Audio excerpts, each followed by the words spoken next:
السلام علیکم to all پیارے ریڈرس، امید کرتی ہوں آپ خیریت سے ہوں گے۔ یہ میرا پہلا ناول ہے، امید کرتی ہوں آپ سب کو پسند آئے گا۔ تو سٹارٹ کرتے ہیں، بسم اللہ۔ ناول انسانی بھیڑی، اس قلم علیزہ خان، کس نمبر 1۔ کہانی کا آغاز ایک خوبصورت سے علاقے سے ہوتا ہے جو لاس اینجلس کی ایک خوبصورت مارکیٹ کا اندرون حصہ معلوم ہوتا تھا۔ وہاں سے ایک لڑکی گزرتی ہوئی دکھائی دی جس کے ہاتھ میں لال رنگ کا ایک پرس تھا۔ اسی وقت پیچھے سے کوئی اس کے ہاتھ سے وہ پرس چھین کر بھاگتا ہے۔ وہ لڑکی اس کے پیچھے تھیف تھیف کہتی اس کے پیچھے بھاگی۔ اتنے میں ہی فضا میں ٹھاں کی آواز گونجی۔ وہ ایک دم ہر طرف گہری خاموشی چھا گئی۔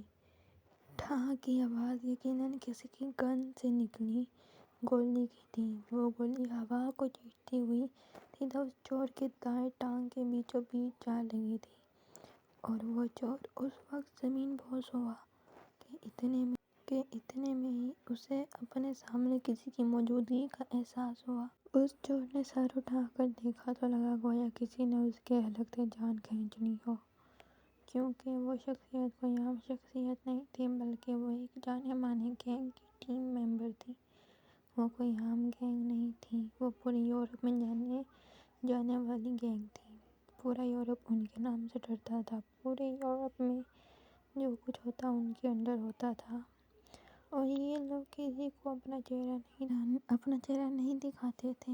ان کی پہچان ان کا خاص طرح سے ڈیزائن کیا گیا ہوا کالا ماسک تھا جو ان کے منہ پر اور آنکھوں سے نیچے آتا تھا، اور اگر کوئی ان کا چہرہ دیکھ لیتا تو وہ اس کا آخری دن ہوتا۔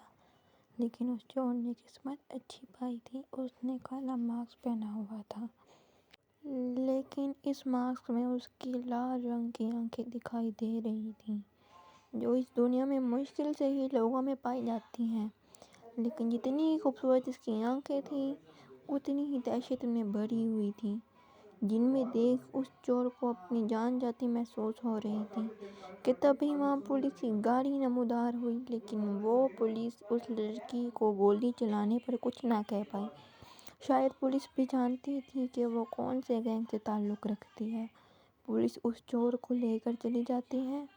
وہ زمین پر پڑا لال پرس اٹھا کر اس درمیانے قد کی لڑکی کو دیتی ہے، جو بیچاری ڈرتے ہوئے اپنا بیگ اس کے ہاتھ سے پکڑ کر اس کا شکریہ ادا کرتی وہیں چلی جاتی ہے کہ کوئی اس کے کندھے پر ہاتھ رکھتا ہے۔ ڈائنا، تم یہاں کیا کر رہی ہو؟ اس نے گردن موڑ کر دیکھا تو وہ اس کا ٹیم ممبر تھا جو وہی ماسک پہنے ہوئے تھا۔ کچھ نہیں، وہ ہمارا انتظار کر رہا ہوگا، چلو۔ بھائی پلیز جانے دینا۔ پلیز بھائی، دیکھ لیں، پر میں آپ کا چھوٹا بھائی نہیں ہوں نا؟ پلیز۔ دیکھو سیم، میں تمہیں آخری بار بول رہا ہوں، تم کہیں نہیں جا رہے۔ لاسٹ ٹائم بھی تمہارا ایکسیڈنٹ ہوتے ہوئے بچا تھا۔ اس کے بعد تو بھول جاؤ کہ میں تمہیں کہیں جانے کی اجازت دوں گا۔ بس، اور کوئی بحث نہیں اس بارے میں۔ ابھی باقی کچھ بولتا دروازے پر دستک ہوئی۔ آ جاؤ۔ اجازت ملتے ہی دو شخص اندر داخل ہوئے۔ سیم کو دیکھتے ہی ان میں سے ایک شخص بولا، بھائی سیم یہاں کیا کر رہا ہے؟ اس سے پہلے کوئی بولتا سیم بولا، کیوں، میں اپنے کام سے کام رکھوں نا لنگور۔ اب میرا مطلب ہے سیم بھائی اپنے کام سے کام رکھے نا۔ وہ چاہتا تھا کہ یہ بات کسی کو پتہ نہ چلے، خاص طور پر سیم کو، کہ اسے باہر اکیلے جانے کی اجازت نہیں مل رہی، کیونکہ اگر اجازت مل بھی گئی تو اس کا یہ بھائی کم دشمن زیادہ اپنا شیطانی دباغ بیچ میں لگا کر رد کروا دے گا۔ وولف، ان سب میں ڈائنا پہلی بار بولی۔ ہاں بولو ڈائنا۔ وولف، ہمیں اس شخص کا پتہ چل گیا ہے جو ہماری انفارمیشن لیک کر رہا تھا۔ یہ سن وولف کی گرے کلر آنکھوں میں سرخی دوڑی۔ کون ہے وہ؟ وولف کی گمبھیر آواز گونجی۔ اگر کوئی اور سن لیتا تو یقیناً اس کی موت واقع ہو جاتی۔ بھائی وہی شخص جسے شکیل نے 8 ماہ پہلے بھیجا تھا۔ وہ ہماری ساری انفارمیشن زاہد کو پہنچا رہا تھا۔ اس بار زیم نے اسے جواب دیا، اب کہاں ہے وہ؟ وولف نے ایک اور سوال کیا۔ ہم اسے پکڑ لیا ہے، آپ بتا دیں کیا کرنا ہے، ڈائنا بولی۔ اس کی لاش کے ٹکڑے ٹکڑے کر کے زاہد کو پہنچا دو، اور ساتھ یہ پیغام بھی دینا کہ ہمت ہے تو سامنے سے وار کرے، یہ چھوٹے موٹے کیڑے بھیجنے تو کچھ نہیں ہوگا۔ ہاں، اسے نفرت تھی پیٹھ پیچھے وار کرنے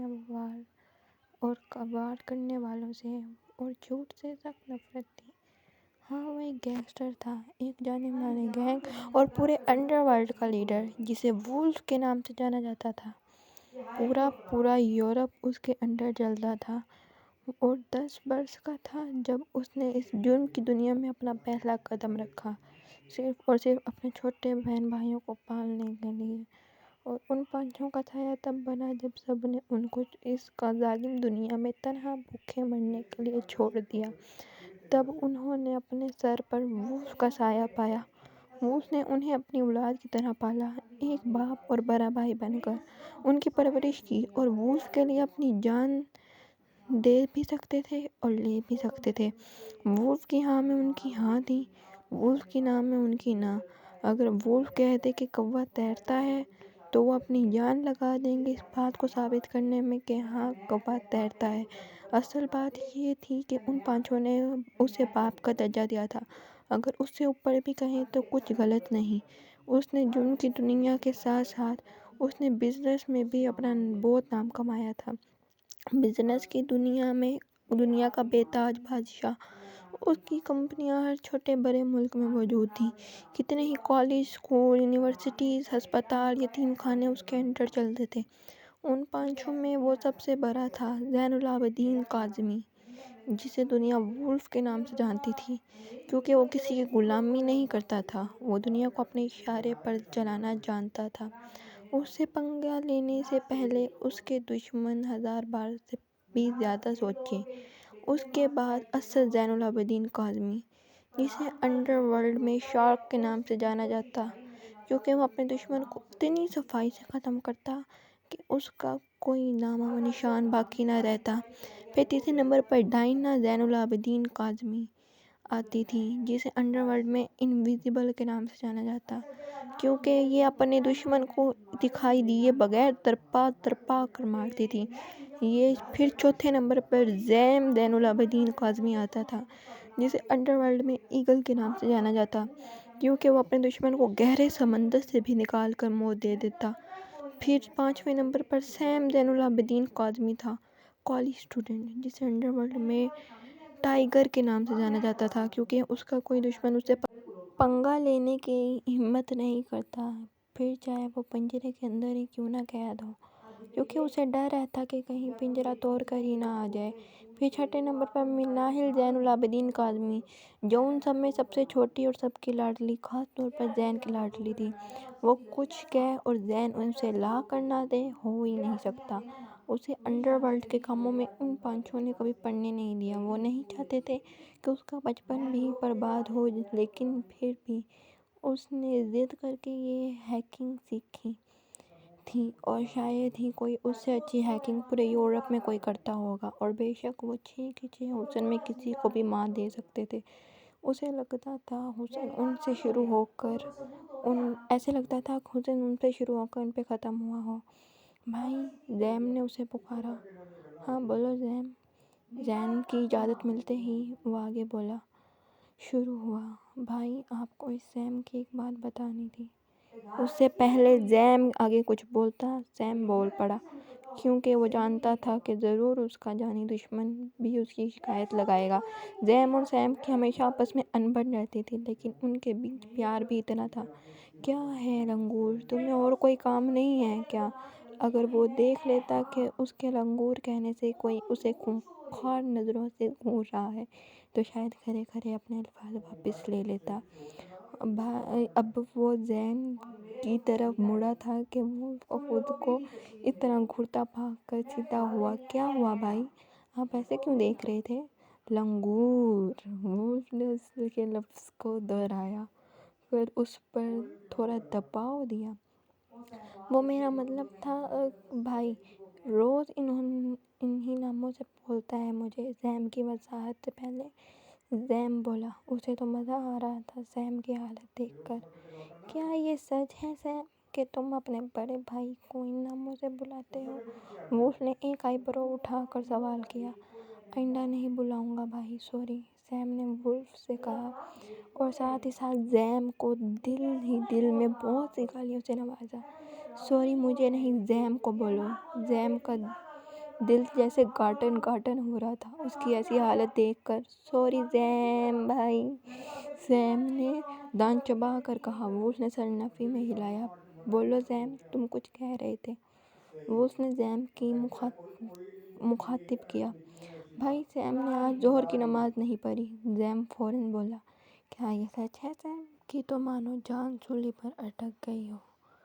بھائی وہ سیم بیچارہ بمشکل اتنا بول پایا۔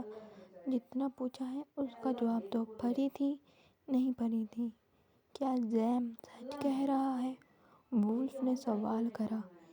جی بھائی سچ کہہ ہے، سیم نے شرمندگی سے زمین کی طرف دیکھتے ہوئے کہا۔ کیا میں وجہ پوچھ سکتا ہوں کیوں؟ وولف نے ایک اور سوال کرا۔ وہ وقت کا اندازہ نہیں ہوا بھائی، سیم ابھی بھی زمین کی طرف دیکھ رہا تھا۔ ہاں ہاں ہو جاؤ، زمین میں گھس جاؤ، میری طرف سے دیکھ کر بات کرو۔ زین قدم قدم چلتا اس کے قریب آ کر کھڑا ہوا۔ سیم نے اپنی ہیزل کلر کی آنکھیں اٹھا کر زین کی گرے کلر آنکھوں میں دیکھا۔ کیوں وقت نہیں ملا؟ باقی فضول چیزوں کے لیے تو تمہارے پاس ٹائم ہے، بس اللہ کے حضور کھڑے ہو کر سجدہ کرنے کا ٹائم نہیں ہے۔ مت بھولو ہمارے پاس جو کچھ ہے وہ اسی کی عطا کیا ہوا ہے۔ یہ جو تم سانس لے رہے ہو نا، یہ بھی اسی نے دی ہے۔ تمہیں وہ چاہے تو سب کچھ تم سے واپس لے لے، وہ چاہے تو فقیر کو بادشاہ اور بادشاہ کو فقیر بنا دے۔ اس نے تمہیں ہر چیز دی، تو کیا تم لوگ اس کا ان چیزوں پر شکر نہیں ادا کر سکتے؟ نماز پڑھنے میں کتنا وقت لگتا ہے؟ زیادہ سے زیادہ 15 منٹ، 20 منٹ، اس میں بھی تمہیں موت آتی ہے۔ کوئی تم سے پوچھے کہ نماز نہیں پڑھی تو شرمندہ ہو جاتے ہو؟ کبھی سوچا ہے روزے محشر میں جب اللہ تم سے یہ سوال کرے گا کہ تم نے نماز پڑھی تھی تو کیا جواب دو گے؟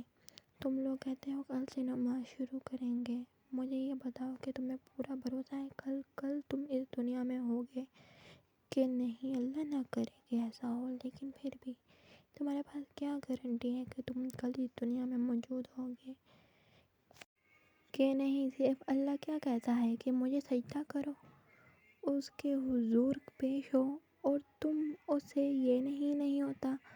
ارے نماز تو سکون ہے، تم نماز پڑھو نا، تمہاری زندگی سے پریشانیاں ختم ہو تب بولنا۔ زین نے اسے ڈانٹا۔ سوری بھائی، اب انشاءاللہ ساری نمازیں پڑھوں گا، سیم نے کہا۔ اب سے تم میرے ساتھ مسجد جاؤ گے، وولف نے حکم دیا۔ ٹھیک ہے چلو، زین نے سیم سے کہا۔ کہاں جانا ہے؟ سیم نے سوال کیا۔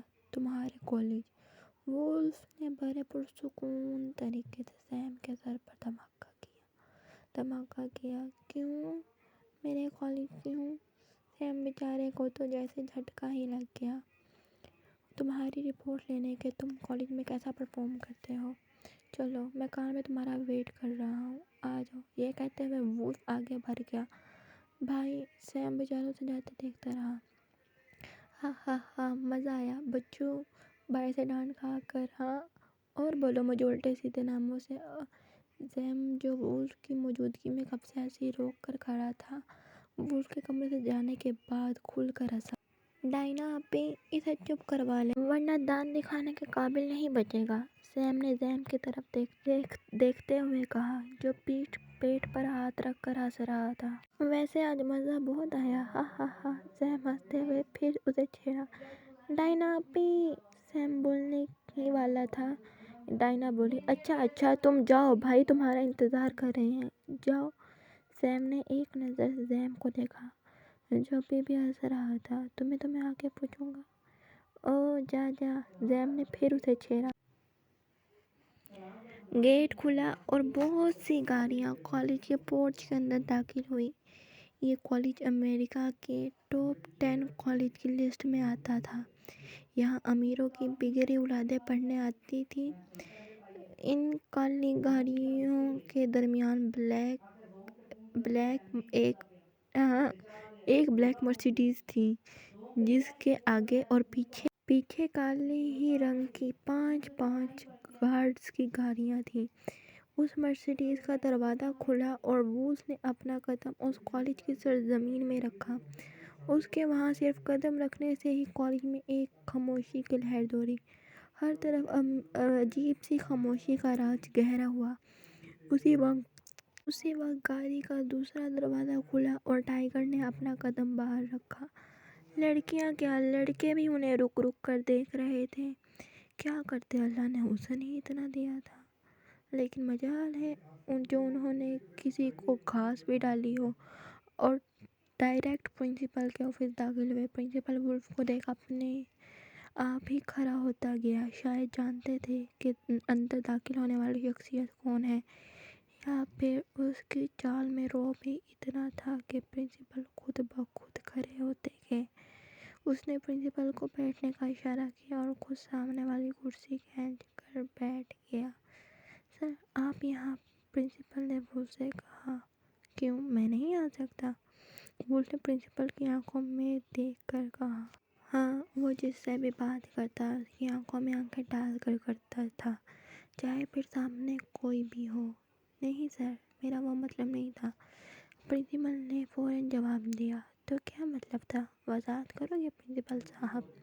اوف، ایک تو اس بندے کے سوال، کوئی مرے یا نہ مرے، وولف کے سوالات سے ضرور مر جائے۔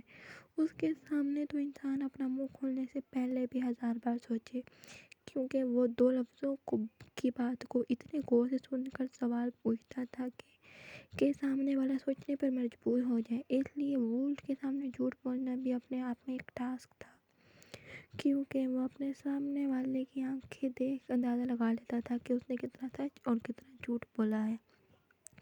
اور اگر اسے پتہ چل جائے کہ اس سے کسی نے جھوٹ بولا ہے تو زندہ رہنا ایک خواب تھا، کیونکہ اسے جھوٹ سے حد درجے کی نفرت تھی۔